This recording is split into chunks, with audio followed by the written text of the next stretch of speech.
So we're back in front of the computer, and I thought it'd be really fun to take a photo that I took a few years ago with a Canon 7D Mark II. No animal eye tracking, no fancy gadgets or gizmos, just a used Canon 7D Mark II. And what had happened was I got a phone call from a buddy about half an hour away and told me that some mute swans were swimming around with some brand new chicks. So after I dropped my kids off at school, I swung by this public fishing lake, found them, and photographed them standing in a foot of water. This was before I had my floating hide. I soaked my shoes. There were cattails off of the bank that were so tall that even, extending my tripod as high as it would go, I could not get a clear shot of them. So I wound up wading into the cattails, got soaking wet, hid behind the very last layer of cattails, and I got this great shot of the mom and dad both simultaneously looking down at the chicks. And this is the shot as I edited it back then. So what we're gonna do is we're gonna take some things that I've learned and re-edit the photo and just see if it comes out better. So let's get started on that. Let me switch to Lightroom. And this is the photo. I'd found the SD card that had it on there and put it, onto this Lightroom library on this computer. And first thing I did was I just ran it through Denoise Raw, which I did not have back then. I think back then I might have had Denoise, but this is Denoise Raw, and that just works a lot better. So to do that, you just click Show in Explorer, pops up in that window, right click it, hit Open with Topaz Denoise AI. It's going to open in Topaz. We want it on RAW.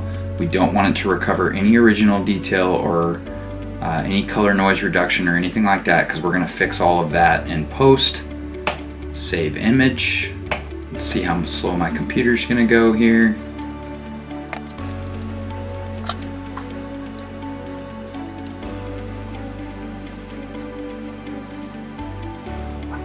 That was really slow. Alright, we should be able to close this now. We go into our library and click Synchronize Folder. There's one photo. Lightroom's going to open up that one photo. Then we can go immediately into our Develop module. First thing we got to do is crop this. So we're going to go into our crop mode. Right away I can tell you I want this to be 16 by 9. Nothing's changing there. Then I'm going to come over here. I'm going to click on this angle and I'm going to draw a line from one swan to the other, just to straighten the photo. I kind of like it right where it is. Done. And then jump right into masking. Another thing that we did not have back then. Select subject and let's see how good I focused. Whenever you click on select subject, that always tells you how good or bad your focus was. My focus was pretty good. I'm going to add a little bit with a brush, and I'm going to have this brush kind of in the medium soft range there, and we're just going to brush in the rest of this. What do you call a baby swan? Signet.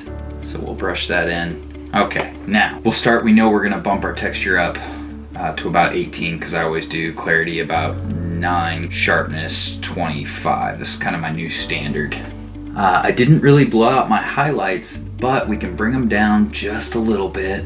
We can bring the shadows down just a little bit. Let's see, what else can we do? Probably don't need to do anything with exposure because it's a white bird. Let's go ahead and create another mask, and let's make it a linear gradient, and let's drag it down all the way to here. Yeah, like that. Let's just drag it halfway down. We'll go with a slightly darker picture than what we did in the past, and we're going to subtract the subject, and let's just start darkening that exposure, and we'll do the rest with shadows. I like that. That already looks really good. Okay, and then let's see, what else do we need to do to this photo? You don't want to do too much. Let's create another mask. Let's grab a brush and let's just brush the face of this swan and the face of that swan, just right there. And let's just tap up the exposure. Just use the up arrow key here, 10, 20, just to brighten their faces just a tiny bit. Another thing that you could do that's kind of fun, let's go in really close to the eye. Let's create a new mask. We'll go brush, and let's make this brush a little harder, and let's brush right on that light spot of that eye, and let's kick those highlights up, kick that exposure up, and kick the whites up. Okay, now let's go over here to this one eye, doing the same. Done there, and let's go to fit. Let's get out of masking. We're gonna scroll down and vignette this a little bit. Let's go back to that first mask and increase our contrast. Okay, and then out of masking, and let's do some color. Let's up our vibrance a little bit, but not too much. 21. Because the swans are white, I feel comfortable. Nope, see, they got that yellow in their face. So what we need to do is we need to go back to masking. Hit this mask, hit your 3 little dots, and do duplicate and invert mask. Now, let's bump up that saturation. That way we're getting color in the photo, but not messing with the swans. That was way too much saturation. Let's keep it right there. Done. I like that. Take a look at the original and after. I think that's it. Now, right click. Let's put a little flourish on it. And let's do edit in Adobe Photoshop. We'll just bring it into Photoshop. We'll throw a white frame around this. We'll put a shadow on the white frame and we'll sign it and we'll be done. My computer is insanely slow. Alright, so you're in Photoshop. First thing you need to do is unlock your layers. We're gonna come down here. Let's do a solid color additional layer.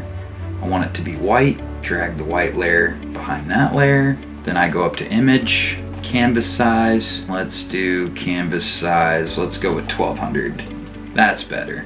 And then I'm gonna go to view, fit on screen. I'm gonna click on my swan layer. I'm gonna come down to FX and I'm going to do a drop shadow. Okay, I already have the drop shadow set the way I like it. File, place embedded. And then in my computer, I'm gonna choose my signature. And let's just drop that to there and check and done. File, save. Now I can close out of Photoshop. Photoshop closes. Here we are in Lightroom, and there's our finished photo.